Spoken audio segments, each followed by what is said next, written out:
Good afternoon, assalamu alaikum, and welcome to Sports Extra. I'm your host Ahmad Nawaz with the latest roundup of sports today. We've got a fantastic lineup once again. Of course, we're a bit disappointed, but that will be the case. Let's move on. So first of all, we're going to be discussing Pakistan versus Australia, the lone T20 international that took place at the Qaddafi Stadium in Lahore. You watched all the action live on PTV Sports HD in high definition. Australia won the lone T20 international by 3 wickets. They chased the target down of 163 runs with relative ease, obviously 19.1 overs, but Pakistan did make a mess of it. When you're about 70 for none in 7 overs, then you lose 2 quick wickets, then you don't have any intent, then you've got 3 similar faces, no approach, no experience in the middle order. I guess these are my personal opinions, but then again, I've played some cricket at least, so I can say that. But then again, I thought Australia were a better side. Our intent wasn't there. Some of our bowling changes, some of our selection problems, they will be there. But we've got very less time now moving on to the World Cup. I think we need to take this as a case study and move on. So we'll go with criticism, but constructive criticism, not against an individual, but we want what's better for the Pakistan cricket team. What we saw yesterday was immense pressure on the captain himself as well, because just in the previous show I was having a discussion with one of our analysts, Hassan, who highlighted that Babar got about his 30-40 runs very quickly in about 20 to less than 30 deliveries. But then on the next 19-20 deliveries, you could only manage 20-22 runs, which is alarming, because what he realized on the other end was that wickets were falling. Babar had to continue. That doldrum came in. And I also learned another interesting stat today that after the power play, before the last 5 overs, teams tend to have the highest strike rate. That's when teams are accelerating even more than the power play if they've got a solid platform. So if we were 70 for none, we should have gone guns blazing and reached that 180, 190 mark, but that wasn't there. Had it not been for Usman Qadir's heroics and 1 odd from Hassan Ali, we might have ended up with 140 even, but that wasn't the case. Overall, congratulations to Cricket Australia for living up to their commitment. I think they've inspired people here, and one thing is for sure, that this has been a very successful tour as far as cricket diplomacy is concerned. So at this moment, I think congratulations to the entire Pakistan Cricket Board, the management involved, everybody. They deserve a lot of credit. After this, we will be moving on to football. In football, we'll have the quarters of the Champions League, and what intense games did we have. Liverpool took a commanding lead over Benfica. We had Kevin De Bruyne, who helped City overcome Atletico Madrid. Real Madrid is going to be taking on Chelsea. In-form Bayern will face Villarreal. That will be on our football segment. Time now to start the show off with cricket, and in studios we've got our guests. I'll introduce them first. After so long, I don't even remember the last time we had this lady in studios, but finally, the heavens have opened up, prayers have been answered. She's back to the studio once again. The pioneers, we always hear Sports Extra, first female voice of cricket in Pakistan, cricket commentator, cricket expert, and I always keep on saying that she's got a fantastic YouTube show. A book is there in the making as well, but more than that, I always call her my teacher as well, because I learned so much from her. Leena Aziz is back in studios. Assalamu alaikum. Wa alaikum salam, Ahmad, and thank you so much for the lovely introduction. You know, I almost get teary-eyed when you talk like that. Teary-eyes. How are you, Babu? Good to have you back. I mean, thank you. Good to be here, and always so happy to support young people around me, and of course you are one of my little kid brothers, so yeah. Well, you're out of the bubble, finally. Yeah. Well, a very tough routine that she's got. She was even commentating in the Pakistan Cup, but great to have Leena back. And joining her, we've got our cricket expert, cricket commentators. It's all about the commentators today, and we're going to be talking to him as well. He's obviously going to analyze things, but I like the way he comes up with some aggressive criticism, because that is needed right now. What we've seen last night was not pleasing. Asif Ahmad is joining us. Assalamu alaikum, how are you? Wa alaikum assalam. I'm good, Ahmad, and it's pleasant. I mean, it's been an honor that I'm sitting with a lady who is actually mentor for me. So thank you very much, and it's good now she's here and she's keep coming and keep teaching us. So we've got to make sure that she comes. She keeps coming regularly. I think that has got to be the case. But what we're discussing, we've got a report on that. Let's take a look and then we'll come back.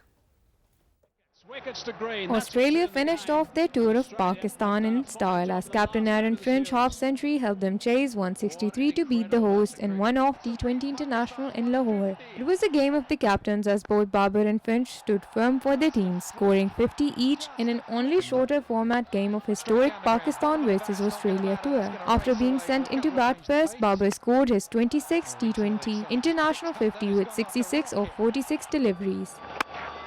And he dives. goes. Has he gone far enough? You betcha he has. 6 runs. While leg spinner Usman Qadir finished strong with an unbeaten knock of 18 of just 6 deliveries to help Pakistan post 162 in 20 overs. Nathan Ellis shined with his 4-wicket spell as Pakistan's middle order failed again to support the opening start. Cameron Green took 2 wickets for Australia. He's underneath that. This is Afridi this time. And that might be out as well. Oh.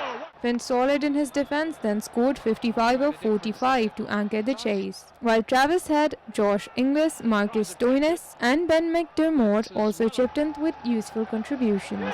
Nicely dabbed down the final leg, might just run away for... Shaheen Afridi, Qadir and Mohammad Wasim all picked 2 wickets for Pakistan, but the visitors managed to chase the target down with 5 deliveries to spare to register a 3-wicket win. What an amazing game this was. There you have it, all you need to know about that. But like I said, I think before moving on to the game itself, we want to take this moment to congratulate Cricket Australia, congratulate Pakistan Cricket Board, the people of both Pakistan and Australia, the cricket teams, the fans. I think it's been tremendous. It's been a tour of success as far as cricket diplomacy is concerned. And at this moment, we'd like to send a huge shout out and congratulations to Chairman PCB, Ramiz Raja, for making sure that this tour progresses even during tough times in a complete manner, in a very handsome manner, and the way that the Australian cricket team is going back with the memories that they're taking with them and the statements that have come out from their players. I think they're absolutely terrific and will pave a long way of international cricket in Pakistan and a good cricketing relationship between Cricket Australia and Pakistan as well. Leena, Aziz, first of all, the tour, of course, I'd want to know from you because you witnessed history yourself as well over the past so many years. How important was this tour? First of all, let's talk about that. Extremely important because, for a long time, no big cricket team had come and for a full tour. People were coming, teams were coming for small tours, teams like Sri Lanka, Bangladesh, the World T20, the World 11 and all those teams. West Indies had come, but not Australia, England, New Zealand or, big teams like that. And not just for a, 2 T20s or 3 one-day international, but a full-fledged tour. So that was extremely important. And I, like you just said, that, credit has to be given to Ramiz Raja, and absolutely has to be. Because he's like a statesman, I know him personally also, not just as a chairman, but as a friend, someone I learned a lot from. Some like you guys call me mentor, I call him my mentor. So so I know him in a very close capacity. So I truly believe that no one else could have done this. If any big team would have come to Pakistan, it would not have come for a full-fledged tour. And the reason this happened was that he handled, when New Zealand didn't come or England didn't come, he handled that very beautifully. He didn't bow down to any kind of pressure. He handled that up front and handled that in a very, very robust manner. Yes, with dignity. With dignity and putting Pakistan forward and not like cowing down to pressure or anything. And that is the reason these teams are coming now. Australia came for a full-fledged tour, and we should be thankful to them that they understood that Pakistan is a safe country. People love cricket here. And the memories they're going back with, you saw what Finch said, what Cummins said at the end of the test series. So the hospitality, the way they were looked after, only a very educated man who has played cricket, understands the cricketers' psychology, what makes them happy, how to look after them, how to handle pressure, the COVID pressure in between, certain players did get COVID. Only Ramiz Raja could have done it. So yes, congratulations to him, and absolutely wonderful for Pakistan cricket, that this tour went without any the smallest hurdle. So well done to Pakistan Cricket Board, and well done to the players. They played some really good cricket, and special for Pakistan. Now this has opened doors for other teams to come and do full-fledged tours, come and play 3 test matches. Wonderful. Wonderful indeed. Asif, as a cricket fan, as a commentator, as an expert yourself, we have been talking about this since the past couple of weeks, about the importance of this tour. But now, since it's completed completely, and before we move on to the T20 game aggressively, What message is it going to send to the entire community, considering that Australia has a very strong position in world cricket? Well, really important, and as ma'am said about the way Ramiz Raja is leading, and you know, a team New Zealand came here, and at the last moment they said we are not playing, we have issues with security. Even the Prime Minister of Pakistan announced the presidential security for the New Zealand side. They went back. It was a setback for Pakistan. But the way Ramiz Raja stood up and the way he led Pakistan cricket, the Pakistan Cricket Board, it's been phenomenal, and credit goes to him, of course, that, and the entire team, of course, that, and the media of Pakistan, then the supporter of Pakistan cricket, the spectators, the way last night they came and they supported Pakistan cricket, they enjoyed. If you talk about the Test cricket in Rawalpindi, it was almost a draw test, but you know that even on the 5th day it was jam-packed. So all things were going really nicely. And this is really important for the entire world. Look, this is how we love cricket. This is how we respect cricket, and we give respect and we give hospitality, as ma'am said. So everything was perfect for Pakistan, and Ramiz Raja led really, you know, bravely.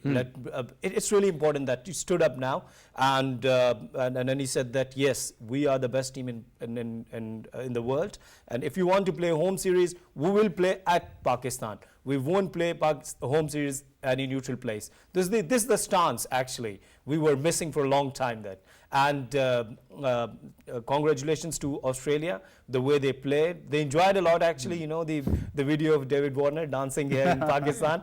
On the field, off the field, they enjoyed. They got the respect, they got the love, and they're still enjoying that. And trolling our players as well, trolling Hassan Ali, trolling Shaheen. That was fire. Australian flavour was there. And now coming to the T20 game itself. Boy, I had a lot of issues when I saw the team combinations, and I understand any sane person would do. But I want to take this as a case study and try to understand what our intent was. I will always talk about that intent. So, Leena, first of all, Australia followed the trend. They won the toss, they wanted to bowl first, they were very sure, and they actually captured the Pakistan cricket team because we knew that this was going to happen. Everybody knew this, considering that there was lack of experience or I think versatility in the middle order. You know, first of all, let's talk about the selection. I don't think so Hassan Ali deserved a place in this side. Agreed. You know, he looked very jaded throughout this the test series. I don't even think he deserved a place in the third test match itself. We had many options, we could have gone for them, but I don't know why we keep going for Hassan Ali. Look, you know, he's a very good bowler, he's done very well in test matches, he was in the rankings, the ICC ranking, but right now he looks out of form. Maybe he's carrying a little niggle, maybe he's tired, maybe he needs a little time off the game to sort of, you know, get ready for the future games. So we're not saying he's not a good player, he's an excellent bowler, he's done well in test matches, but you know, I would have taken a risk with the leg spinner, you know, because a leg spinner might cost a few runs, but they can pick up wickets. Australians don't play the leg spinners that well. We all know that. So I would have gone with a leg spinner. Yesterday, I would have gone with Dhani, you know, because you gave him the jersey, you gave him, you know, he should have played for Pakistan. There's a purple cap for you in the PSL. Yes, and you know, he's got a mean bouncer, he's got a good yorker, he's got a good sensible head on his shoulders. He might be very jovial or he might be, you know, always smiling. Doesn't mean he doesn't think about the game, he does. So I would have played him for sure. So, you know, these matters are very important to think about. Then, you know, we were discussing off the air that Pakistan doesn't have a proper finisher. Now, Asif, you know, he's that kind of player where you give him 10 games, he will win you 2 very important matches. But 8 matches, he'll do absolutely nothing for you. Because he's a maverick kind of player, and you know, you can't with him, you don't know what's happening. But another player who's doing well and can be the finisher for Pakistan is Khushtil. We saw in the one days also, and yesterday also he showed us a bit of glimpse of that. So he could be our finisher, and then we could have another batsman instead of Asif Ali, you know, because I mean, you can't take 80% of the time one player is not doing anything for you, but you can't wait for those 20% of times where he's going to come and win you a World Cup match. I think what we've done is we've actually mixed it up, because I don't know where Haider Ali is. I don't know. I thought now he's gained confidence, he could be that number 4. Then Asif, you can obviously analyze this better, that what we did was that we changed their positions. Iftikhar is very comfortable at 6 and 7. We brought him up the order, try to do something different. We always talked about Khushdil that his role is not defined. He will not understand what to do until he's learned that this is consistently my position, this is what I have to do. Why no experience in the middle order? Why not go with a proper batter and try 3 people who have the similar technique? They're going to go out of the park and they have a 90% chance of getting out. Actually, for me, you went with 4 bits and pieces players. Let me take the name: Hassan Ali, Iftikhar, Asif Ali, and some extent Khushdil Shah. He played nicely last night, but you know that even then we were missing 20 runs. This is what I've said in the last show. Absolutely, you said yes, 190 at least. At least we want against, if you are batting first against Australia, 190. Anything under 90, less than under 19, you will be under pressure. And in the first 10 overs, they have finished your game. 10 overs, the average was 8.7, 87 for 1. So when you are going and you are playing only with the 7-8 players, the result would be same. You have Hassan Ali, 3 over 30 runs, as ma'am said, that might be missing somewhere. According to my knowledge, my sources, that they're claiming that he has some family issues, very serious family issues. Even then, if he's playing, then the mistake is with the captain and the management. Why he's still playing? But can't he say himself that I don't want to? Look, Ahmad, he got a failure in World Cup. He was not impressive even in PSL. He was completely failed in the first ODI. Still he's playing. Then what does it mean? That is he got some friendship somewhere? Sorry to say, but this is what else? He didn't perform well with. I've heard your captain is in favor of playing him again and again. He wants him to be in the side, considering he's had experience out of all of them, and wants somebody to lead that attack. The answer is Mam's answer, and that was he's really good with the red ball. We appreciate, but he's not good with the white ball. They understand. Hassan Ali, I keep telling you that if you're going with this white ball, you might be finishing your career. So, sorry to say, but this is bitter truth. The other thing that your batters, and I've told you yesterday that if Rizwan and Babar not performing, then don't go for the other batters. Asif Ali, they've worked him out, ma'am, and you know that he plays across the line mostly. They got 3 fielders on the onside. They packed there, and a 1 slow delivery was enough for the Asif Ali. Got Skyer, and thank you very much, sitting in the dugout.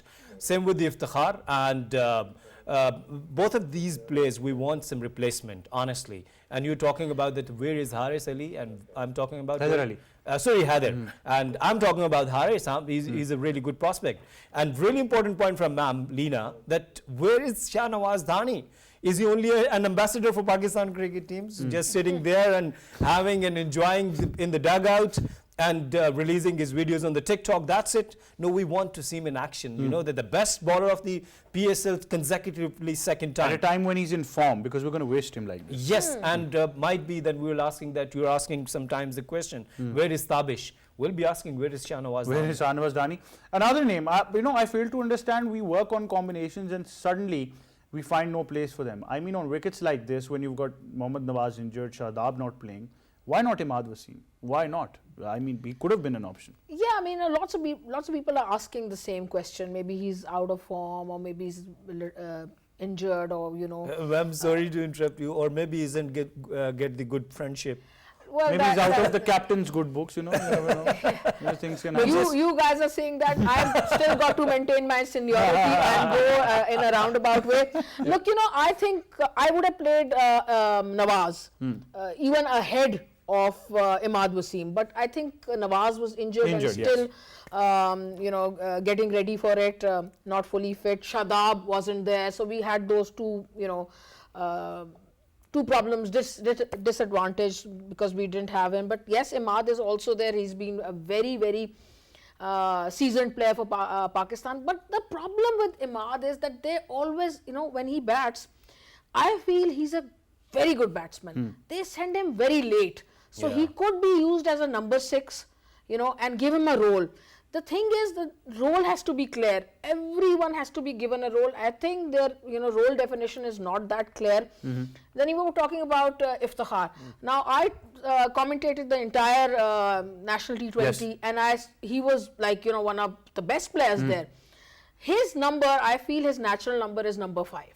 So make him bat in number 5, but right now I think he's lacking confidence, or the pressure of international cricket is different than national T20. Bowlers are different, quality of bowlers are different. Even though in national T20 everyone from Pakistan, all the bowlers were playing there because they wanted a place for the World Cup, and some players did also get a place in the team in spite of the team being announced, Haider Ali and Shoaib Malik. And they deserved it, by the way, because Shoaib Malik was in supreme form. But you have to talk to these players. These players are good enough. Iftikhar is good enough, and I feel you have to see what number. But considering the World Cup now, if you just take this as a case study, we understand we have to make changes. We understand Shadab's going to come back.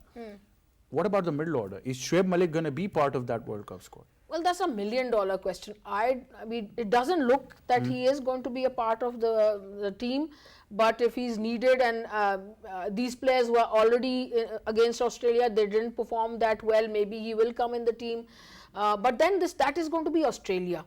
We should also understand that Shoaib Malik might not be that useful in Australia. In those conditions, yes. But he's very experienced, and he's a different player than what he used to be 5 years ago. So we can also not just go ahead and say that he's not going to be good in Australia. Maybe he will be, because he's developed his game, all-round game now. But also we are concerned about the younger players who are in the team, or about the role definition.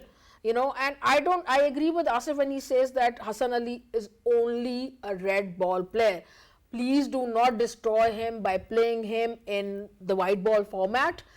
Just keep him for the red ball and start looking for 1 or 2 all-rounders maybe, Fahim is also, I feel, a very good red ball player, but recently I saw him, he's improved character, so maybe he could do a job for you in the white ball format, and he's someone who's very good under pressure. In Australia, you are going to basically need players who play well, use the crease well, use the box well, go on the back foot, cut the ball, then pull the ball. So you need those kind of players in Australia. And I think the selectors will keep an eye on that, and don't please take players who are out of form. And also Hassan Ali shouldn't have a role in that World Cup. I don't think so. But I think Dhani should. Absolutely. Players who are in form. Ahmed, as ma'am saying that we need all-rounders who could cut the ball, pull the ball. And let's take an example of Shane Watson, what kind of all-rounder he was. I mean, coming for the attack bowling, coming for the opening, and the same with the big hits. We're missing that talent, and I don't know what's happening in and I think now they've got Marcus Stoinis in that role. He's absolutely superb. And if you talk about the last night games, see the difference in the mentality and approach. Nathan Ellis bowling 15th over, and he bowled 5 Yorkers out of 6. And on the other side, the Hari Serve, he was bowling second last over, very crucial time, and he was bowling loose nerve. He was targeting legs, and we got a couple of boundaries and match the finish. It means that we're still missing the mentality, the approach that I don't know, and I should ask to ma'am that why are bowlers not bowling Yorkers? This is really unfortunate that the entire world is working, the Jasprit Bumrah, they're making their bowlers to bowl Yorkers. I think we had some of them, but unfortunate with what happened to Nawaz is one of an example that he could bowl really good Yorkers. I thought Asad was very good, but what happened is yes, you're right. So we should work on these kind of works. And the other thing, Rizwan, I'm not criticizing him that. But one thing I've observed since World Cup that he was pretty much good and he performed really nicely. But that most of the time, ma'am, he's going to play across the line. Yes, when you are making runs. And I'm sorry, would you agree that yesterday Australia had a great plan? They started with a spinner round the wicket and tried to cramp him up on his leg side. Yes, it's all about, they work on your mistakes and they come up with plan. As they came up against Asif Ali, they came up against Iftikhar, and they came up against Rizwan as well. So and Fakhar Zaman came up against himself. Well, that was unfortunate. I'm not, first failure after a long time. And also, guys, one match, it's not a good sample size. I understand. Yes, one match is... But I like the aggression what Babar gave him. I like that. And so one match is not a good sample size. When you have 3 matches, it's another kind of game. Look, the one-dayers, we lost the first match, but we came back. But that was tremendous. But with Rizwan, he's got such a good cricket brain. Yes, yes, you're he right. will figure this out. Yes. I can bet, that he will figure this out if they're worked out a way to get him out. Also, when he plays the T20s, he's playing, the fielders inside, the Yeah. power play overs, he exploits them really well. All you have to do in a power play over is just hit the ball over the 30-yard fielder's head and you got a boundary. He actually was clearing the boundary. well. My point is, ma'am, actually, yes, you're right that we cannot talk even after one failure, and the Rizwan, such a nice player, got really good momentum on behind the stumps. He's brilliant. So he's doing really nicely. But one thing why I'm talking, my concern is that if you want to become a great player like Kane Williamson or Virat Kohli, the one thing is, if you talk about Trika, Babar Azam, Virat and Kane Williamson, the one thing is similar, and all of the players, they play with the straight bat. The Babar Azam we were talking about is extra cover 6. Oh, what a shot. What a shot that was. And it was with a straight bat. Though he got out there, and Adam Zampa once again, very clever. So, but when you're playing on number position like opening or number 3, and look, when you are scoring, nobody will ask that how you are scoring. But when you got out early, Everybody's going to question. Everybody's going to question. Yeah. I'd agree, but very short on time. Just wrapping up the segment, Leena, final thoughts, and Yeah. especially the captaincy of Babar Azam. Okay, one final thought about Rizwan is that it's not just straight bat, it's also the full face of the bat. When Yeah, Rizwan plays this shot, he does play it with the full face of the bat, and that's why he's been so successful. Yes, you're right. He does also play the straight drive over the heads of the bowler. I think after a with long very time, I've straight- seen somebody pulling and flicking with the middle of the bat. with a full face. So he will work these issues. In one match they figured him out, but he will figure them out, rest assured. And about Babar Azam's captaincy, he's got to be much better in selection. Whether he has to judge that if he believes in a player, if he's jaded, if whatever his problems are, Hassan Ali for instance, or any other player, he's got to say, look, I'm your friend or whatever, and I trust you and I believe in you, but you need some time off the game. For himself as well, And I got to try new players. He's got to be brave enough to try new players. He cannot do what he did to Dhani this series, because that will then dent his confidence, and we don't want that. I think Dhani is the future of Pakistan. I even feel that he could have played one of the test matches. I'll be very honest, I don't see any reason for not playing him. One thing, you don't have like Wasim Waqar in the playing 11 right now that you're not playing. Well, before the program, you were discussing that the players they're in Australia, they're coming up after playing 90-80 matches in Yes, I was going to come to that. Yes, One of yes. their debuts, 93 BBL games he played. All right, look, now that the plenty of experience, and the Big Bash is one of the best leagues in the world. Absolutely. And when they're coming up and they're coming and they're playing for the Australia, they will coming up immense. They got the really good confidence, and their mindset is actually brilliant. And I slightly disagree, ma'am. Sorry. Go ahead. No. Nawaz Dhani is perfect for T20, but for the Test, I want him to give him some time in domestic cricket. Absolutely. I mean, I agree with you. We've always advocated that. Yeah. I think. He's already had one good season in the Qaid-e-Azam Trophy. Yeah. And this was a time we needed him because, there was COVID problems, there was injury problems. Options weren't there. Yeah. Options weren't there. And then when you say that last year you picked him in the test series, you did not play him. That's right. He came back without playing. So if you're seeing some spark in him as a test bowler, then play him. At least give him a try, But it's all about the options. But Yeah. considering that you were in the Pakistan Cup, did you find some names that you think we can work on them for the future? Well, a batsman definitely, Hasibullah, and then Bangalzai played well, and then I don't know why Pakistan didn't opt for Yasir Shah. He was in tremendous bowling form. So these three players according for to sure. Our knowledge, he was unfit. But he looked pretty fit to me. And these two youngsters, especially Hasibullah, I think he's got a very bright future. Definitely. And Bangalzai. And Bangalzai. Leena, Aziz, Asif, Ahmad, thank you very much for joining us. It was great having both of you. Pleasure, On that pleasure. note, we'll go towards a short break. When we come back, we will be discussing football. Stay tuned.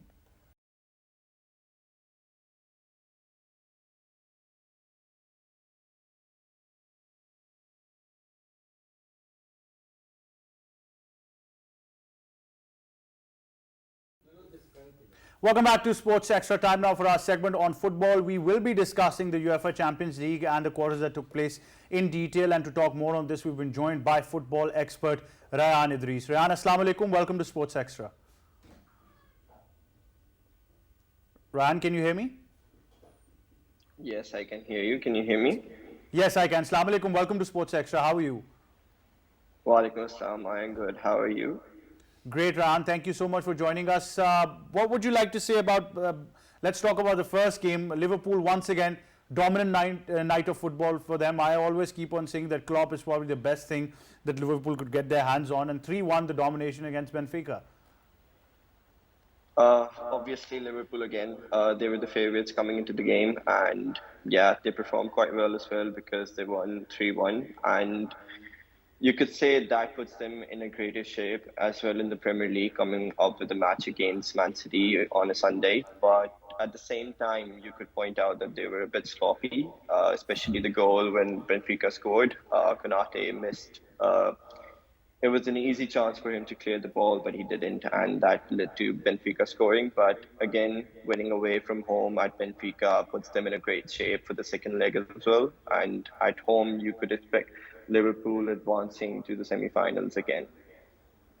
What do you think makes them so successful going deep into the tournament as well? I understand, I agree, they were a bit sloppy, but now if they manage to move on from here, and then that game against City in the Premier League is also going to decide the fate of the league as well.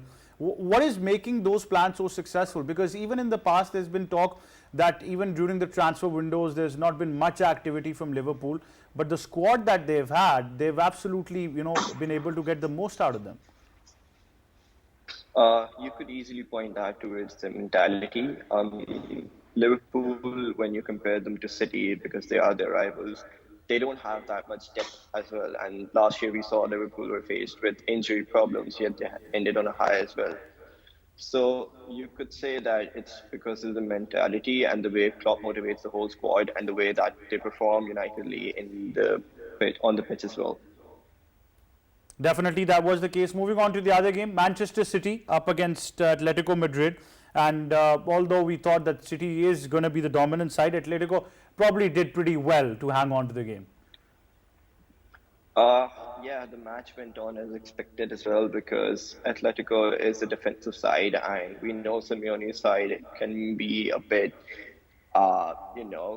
physical towards it, and they do give up a lot of fouls as well. But yeah, they troubled Man City when it comes to defensively, but yeah, they didn't have any shots on target. So credit goes to Man City as well for coming up with a clean sheet. But you could sense that the away fixture at Madrid could be quite troubling for them because it's Atletico again. They troubled Manchester United as well when everyone expected United to go ahead. So you could say that Atletico could turn around the fixture as well, and we could see an upset as well. That could have been the case, but the form that Kevin De Bruyne was in last night, what would you like to say about him? Kevin De Bruyne is a great player for City as well. He is their main player right now, considering the way he's scoring big goals in big games. But you have to credit Phil Foden for that goal as well, because the way he attracted 4 defensive players of Atletico and then pulled up that pass. Normally, players wouldn't go for a run when 4 players are chasing you. They would just pass it behind. But Foden should be given the credit for giving that pass to De Bruyne, and De Bruyne with a cool and calm finish as well. That is the case. Coming to the fixtures tonight, Chelsea, Real Madrid has got to be the game to look out for. Chelsea, of course, have got some problems off the field as well with the ownership transfers and everything that is there. Real Madrid coming with a new energy. How do you see this game? It's again a very big game tonight, and I would say that Real Madrid are favourites, but you have to point out that both teams have struggled, with Real Madrid coming out of a 4-0 defeat against Barcelona. However, they did win 2-1 against Celta Vigo, and Chelsea are coming out fresh against a defeat against Brentford with a 4-1 defeat. And it is the first time their goalkeeper Mendy has conceded so many goals as well. So you could say that it is perfectly balanced, but I would edge towards Real Madrid considering they have Benzema right now. And I think Chelsea could take tips from that Barcelona defeat that it is important to cover Benzema because it does show that Benzema is their main player. What are the key players that people need to look out for as far as Chelsea is concerned? Chelsea, I wouldn't say is as good as they were last season, but I mean, all like we could say that Werner and Havertz haven't really showed up their potential since joining Chelsea, but you cannot rule them out as well, and Mason Mount as well. So I wouldn't say that they're all key players right now, but yeah, they could come up with a goal or something today and trouble Madrid today. Well, moving on to Villarreal and Bayern Munich, we do know team news was that Alphonso Davies is coming back, but what about that game? Bayern Munich again, the giants of the Champions League, so it is quite predictable that game that Bayern would probably thrash Villarreal and move on to the semi-finals. That would be the case. But Rayyan, one team that you could pick out for, let us now know the team that you're rooting for. Manchester City. I feel like this is their time to win the Champions League, but I feel like the only team that could stop them is Liverpool. So you're going to say Manchester is going to be blue, definitely. Yeah, Manchester is blue already, but I would say Europe's going to be a lot blue. A lot blue as well. Rayyan Idrees, thank you so much for joining us. It was great having you on the show. Thank you. Bye-bye. Right, that was Rayyan Idrees, football expert, talking to us regarding the games that happened in the UEFA Champions League quarterfinals first leg, and now the games to watch out for tonight. Chelsea are taking on Real Madrid, and then of course we've got Bayern Munich against Villarreal. It's going to be another crunch game as well. We'll obviously have all the action, then we'll get to discuss them further as well. That's all for this edition of Sports Extra. I'll catch you tomorrow once again from me and the entire team. It's goodbye for now.